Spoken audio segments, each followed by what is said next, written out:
Hey, everybody. Good afternoon and welcome to this week's Ship Show. Uh, Full disclaimer, I am exhausted, a new parent life, but I've only got one. So you out there that have four or five, oh my gosh, I'm amazed. And please tell me your ways. Shoot me in the messages how you do it because wow. But we've got a big topic today. I want to talk about China. We announced this a couple weeks ago, and obviously since 2018, this has been a pretty big topic that we get from our clients when we go to events. It's talked about frequently. And there is a lot going on in this realm, and there continues to be a lot going on in this realm. A lot that really, if you're, quite frankly, if you're importing from Mexico, Vietnam, Southeast Asia in general, you really got to stay privy to all of this. It affects, most of the industries out there that are importing. So I think on a regular basis, we should kind of touch on the updates happening and just the geopolitical, environment of China. But, I love to do some very, very clear, factual based episodes where we can say, hey, this exactly happened. Hey, this exactly happened. Something that you can kind of put your foot on and make a decision around, or at least, make predictions around. So we do have a lot to cover today.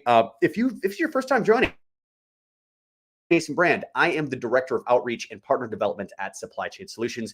And if you haven't heard of Supply Chain Solutions, we are a full-service logistics provider, and we deliver truly end-to-end solutions for our customers. We've been working since we literally opened our doors back in 2001 on creating the perfect integrated logistics platform. Actually, we've got a better name than that, and it just slipped my mind. But we've got to the point where we're really excited about the products we have. It covers all of our different departments, interlinks them together, really helps our departments work better for you, interconnected, and then also really puts you at a seat at the table so you can see everything we're doing in real time 24/7, and it's track and trace all the way through. Really, really exciting stuff. So if you do not have that, and oh my gosh, if you are still operating your business off of an Excel, please contact us for your own sake. Seriously, it's going to help you so much. Anyway, we got to dive into this. We got a time limit, so we got to get going. But China, let's talk about it. So I think there's a lot of places you can kind of start with this. Obviously, we talk about this on a semi-weekly basis. But I think there was this great announcement from the IMF, and it really was an announcement. This came in the form of a speech from the IMF's first deputy manager, who just the other week broke down the current dilemmas of the China-US trade war. And I feel like it does a great job of doing a simple, high-level overview of just some of the things that have been affected. So, just kind of diving in, she noted that the world is currently divided into what she's considering three blocks. You've got the China leaning countries. You've got the US leaning countries. And then you have the in-between, kind of the non-aligned countries. And she emphasized that this new fractured global trade market, it's been causing a significant reversal of a lot of this really cool economic integration gains we've enjoyed really since the Cold War. And this is particularly true to smaller nations. So citing some of the facts, between 2017 and 2023, China's share of US imports fell by 8 percentage points. And the US share of China's exports dropped by 4 percentage points. Trade between US leading countries and China leading countries, when looking at a revolving quarter-on-quarter basis, fell by a consistent 5 percentage points between mid-2022 and 2023.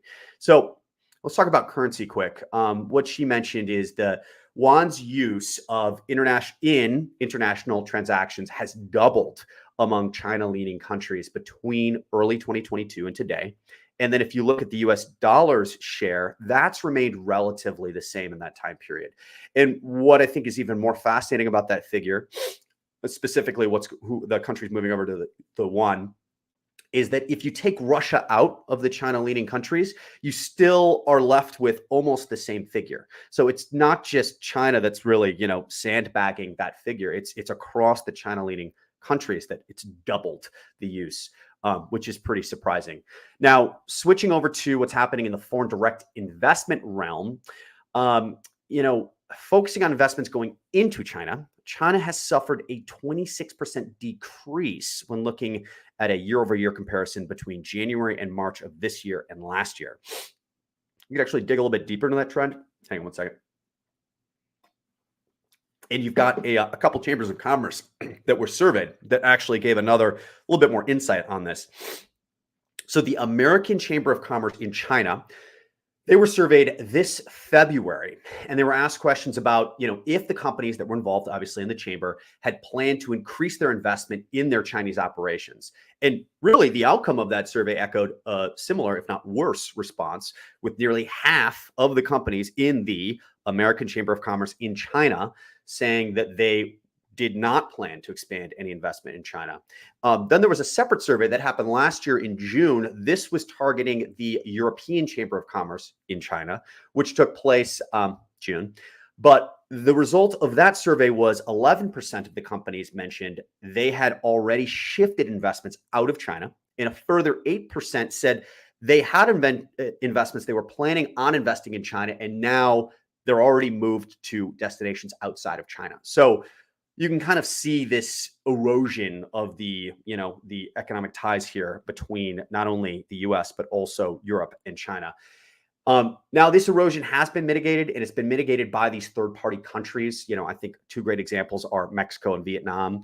And, they're redirecting, obviously, portions of the trade. But you've got to remember that, China is still heavily involved with these mitigations. And, you're kind of adding a new stop in that chain. And if anything, it's not necessarily getting to the root cause of some of these inflationary issues we've been dealing with. Now, let's take a look at the presidential outlooks, kind of what popular opinions are and such. So despite the Biden administration's continued tough stance on China since, kind of inheriting the trade war, Chinese leaders are much more concerned, at least they seem to be much more concerned with the Trump presidency in comparison. So there is a fear floating around that Trump could revoke China's preferential trade status with the US, and he could potentially introduce another 60% increase on top of those tariffs that were just announced the other week. So these could go above and beyond those Biden administration tariffs that were proposed, and they included things like semiconductors, electric vehicles, steel, and batteries. So, a response to this, and obviously there's obviously a lot going on here, right? So I just mentioned how, some of the fears around Trump, but then that was a very, thing that just happened the other week with those Biden administration tariffs.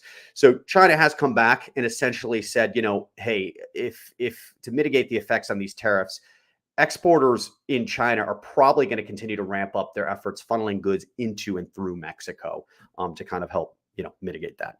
Now, let's go all the way back to the start of the trade war, 2018. And kind of further on that point, we saw new Chinese factories popping up in Mexico, or at least Chinese funded factories popping up in Mexico.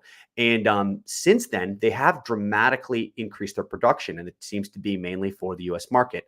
So, we could even jump into a different category, because just last week we discussed a different trade lane, which was Southeast Asia to the Mexican ports. And we were seeing this new surge that was substantially higher than normal in ocean volume entering the ports. In response to these rounds of tariffs, China has made it clear that they are going to focus on other trading partners. They're going to continue expanding into Southeast Asia, Latin America, and Africa to offset some of the losses.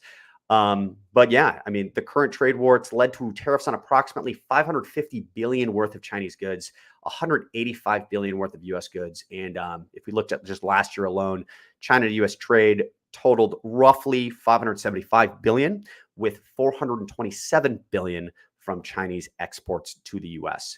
So, and as I mentioned earlier, it's not just the US that's ramping up these tensions. So right now, the EU investigators are concluding a significant probe into the potential subsidies of the Chinese EV sector. There's a decision on any potential higher provisional duties, and that's going to be released on June 5th. So there is evidence that indicates that subsidies have been in place and they have distorted the European market. And, because of Biden's announcement the other week to impose that 100% import tariff on Chinese electric vehicles, the EU in some way is kind of being forced to do the same, kind of pressured to follow suit. And, it is actually been kind of kicked around that there's potentially a tariff that could be implemented around 20 to 60%, and that would be an EU tariff. So that would be incredibly devastating to the Chinese EV market, since currently, without any of these new imposed price increases or tariff increases, the US already had a 27.5% tariff on Chinese electric vehicles. And that has kind of forced China to look to Europe, and it's made Europe their primary or one of their primary export markets. Now, research from a group called the Rhodium Group indicated that the EU would need a duty of at least 50% to significantly reduce Chinese EV imports. But here's the deal. Some EU member states, they've got strong automotive ties to China and countries like Sweden and Germany, and they in almost all cases oppose high tariffs. And they cite the pretty typical things. Hey, negative impacts on global trade and economic recovery. Now, this is why this June 5th date is so significant, though, because the European Commission, they can impose those provisional duties and they don't need member state support. They can just do it. If permanent duties are put in place, they're going to have to go around and actually get a majority vote from the EU capitals. But this June 5th, if they come out with a report that says we're going to be implementing provisional duties, they don't need that vote. So it could happen. As we kind of zoom out, kind of think about how the EU is reacting to that potential. Emmanuel Macron of France, he does support the probe. He's, his words were, he wants to see fairness and you need to address subsidies without succumbing to geopolitical pressures. But, on the flip side, there's a big group of European, but also global economists that are warning that, higher EV prices could ultimately hinder all of these climate goals that we're seeing throughout the EU and, throughout the world in general. And it might not be good for long-term competitiveness. So there are some concerning facts that were highlighted, further in this Rhodium report. One big thing noted that, the imports of Chinese EVs into the EU really just ramped up at an incredible rate. So back in 2020, the import total was 1.6 billion.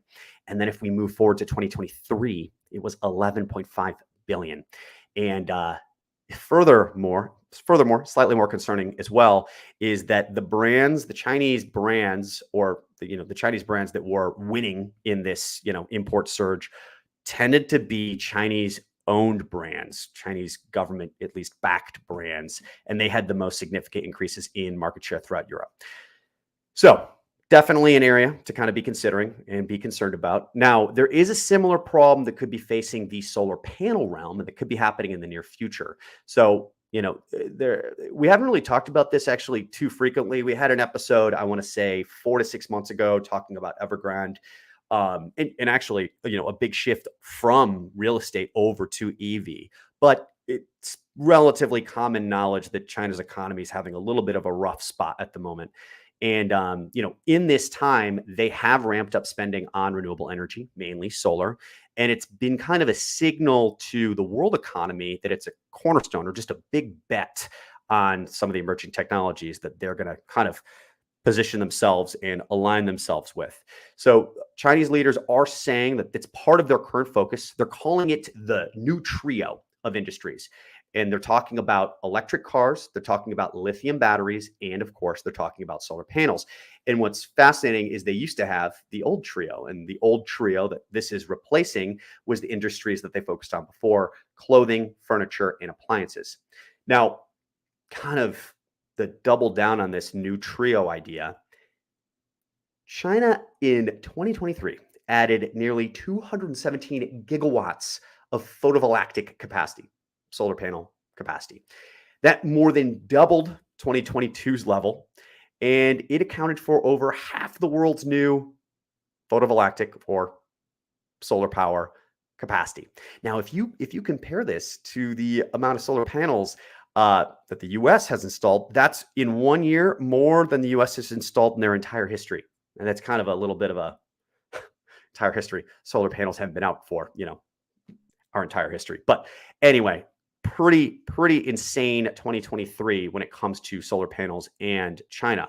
Now, there is a lot of dilemmas going on. And, currently what's going on, Chinese companies, they're dominating, obviously, the production of solar battery cells, wafers, components, modules. And if you actually look at their production of these components, compared to the rest of the world, they are producing between 75% and 95% of the total global market production. And obviously they've gotten to this point. They've got a huge manufacturing advantage because they're at this point right now, but still they're getting plagued with just fierce internal competition between these companies and just massive levels of overcapacity. Now, in the electric vehicle realm, China has been saying that it's a lot of rhetoric about overcapacity, things along those lines. In the solar panel realm, they have completely acknowledged that they're dealing with an overcapacity issue. It's got a lot of Western leaders concerned that this is going to lead to kind of a dumping situation where these products will flood the market at ultra low prices. But I kind of want to take that back to the question posed by European economists, but also global economists that said, is that really a bad thing? Because unlike clothing, unlike furniture is a durable good, but unlike clothing, it's not really a printer and ink situation. You've got solar panels and EVs that represent these long-lasting, durable goods that they do help uncouple citizens and countries from the global energy markets. It does lower the cost of energy and acquisition, at least, and then it also lowers the labor mobility cost thresholds for citizens. So I don't really have an answer to this if it's a good thing or bad thing. Obviously, we've talked about a lot of different extremes in global trade and situations in the past, but I am curious on what your thoughts are. It is kind of an interesting predicament. So there's so many variables going on here. And like I mentioned before, we are going to have to touch on China at least on a once a month or at the most a once every 2 month basis, because things are heating up as we approach the election. We're really going to see a game of moves and counter moves, and making sure you are focused in the right way from a business risk standpoint is our goal here. So thank you so much for joining us today. Make it a great week. And as always, shoot me comments in my inbox. Let me know if there's something you'd like to hear more about, something I missed that you feel like is important. And also, we've got a couple topics coming up for the next few weeks, but if there's something you want me to touch on, make sure you let me know that too. Thanks very much, everybody. Make it a great week.